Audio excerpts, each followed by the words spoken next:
পঞ্চগড় সদর উপজেলার বড়বাড়ি সীমান্ত দিয়েও ১০ ভারতীয় নারী পুরুষকে বাংলাদেশে পুষিনের চেষ্টা করেছে বিএসএফ, যেমনটি বলছিলাম দর্শক। তবে বর্ডার গার্ড বাংলাদেশের তাৎক্ষণিক বাধায় ব্যর্থ হয়ে সেই অপচেষ্টা ব্যর্থ হয়েছে এবং বর্তমানে ওই ব্যক্তিরা ভারতের শূন্য রেখায় অবস্থান করছে।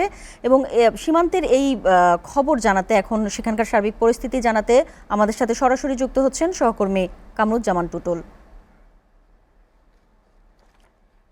টুটুল, সীমান্তে পুশিনের এখন সার্বিক পরিস্থিতি জানাবেন বর্তমানে।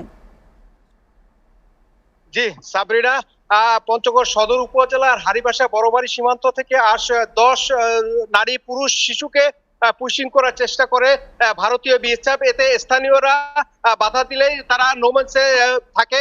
এরপরে বিজিবিকে খবর দিলে বিজিবি সহ তাদেরকে নোম্যান্সে রাখা হয়। তারপরে দফায় দফায় কিন্তু আজকে বেশ কয়েকবার পতাকা বৈঠক হয়। তারপরেও সর্বশেষ সন্ধ্যা 6টায় শেষ পতাকা বৈঠক। এখন পর্যন্ত কোনো সুরা হয়নি। এ পর্যন্ত ভারতে কিন্তু ভারতের সীমান্ত এলাকায়, পঞ্চগড় সদর উপজেলার সীমান্ত এলাকায় কিন্তু থমথমে অবস্থা বিরাজ করতেছে এবং বিজেপি কিন্তু চারিদিক থেকে তাদের ব্যাংকার করে তাদের প্রস্তুতি নিয়ে আছে। এখন পর্যন্ত কোনো সুরা হয়নি এবং বিজিবির পক্ষ থেকে জানানো হয়েছে যে পঞ্চগড় সদর উপজেলার যে হারিবাসা সীমান্ত, সেটা কিন্তু নীলফামারী 56 ব্যাটালিয়নের আন্ডারে পড়ছে। 56 বিজেপির যে সিও সিরাজুল ইসলাম আমাদেরকে জানায় যে আমরা তাদের সঙ্গে বিএসএফ এর সঙ্গে আলোচনার এক পর্যায়ে চালিয়ে যাচ্ছে। এখন পর্যন্ত শুরু হয়নি। তারপর আমরা বাংলাদেশের বিজেপি কিন্তু সর্বোচ্চ সতর্ক অবস্থায় রয়েছে। অন্যদিকে যদি বিএসএফ এর কথা বলি, তারাও কিন্তু তাদের অবস্থান থেকে সতর্ক অবস্থায় আছে। এখন পর্যন্ত কোনো সুরা হয়নি। আমি জানিয়ে রাখি যে আজ সকাল 6টায় কিন্তু হারিবাসার বড়বাড়ি সীমান্তে এই ঘটনা ঘটে এবং 10 জনের মধ্যে 2 জন শিশু আছে, 5 জন পুরুষ আর বাকি 2 জন মহিলা আছে।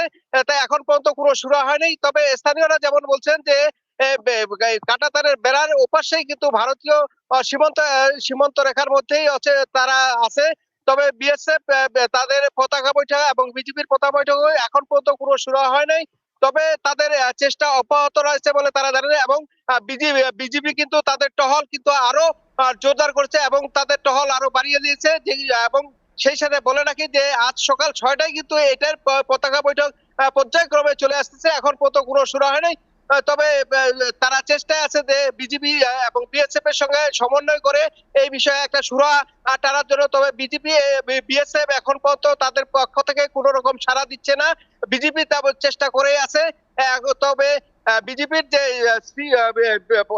56 ব্যাটালিয়ন সিও, তারা কিন্তু আবার রাত 8টায় আরেকটা বৈঠক থাকার কথা রয়েছে বলে তিনি আমাদেরকে জানেন। তো এই পর্যন্ত এখন পর্যন্ত তেমন কোনো সুরা হয়নি এবং লোমেন্সের মধ্যেই কিন্তু এই 10 জন যে পুশিং করেছে তারা কিন্তু সীমান্ত শূন্য রেখার মধ্যে অবস্থান করতেছে বলে আমরা দেখেছি আর কি।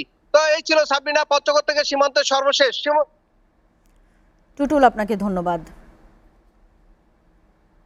দর্শক, পঞ্চগড়ে পুশিনের ব্যাপারে সেখানকার সার্বিক পরিস্থিতি জানাচ্ছিলেন সহকর্মী টুটুল।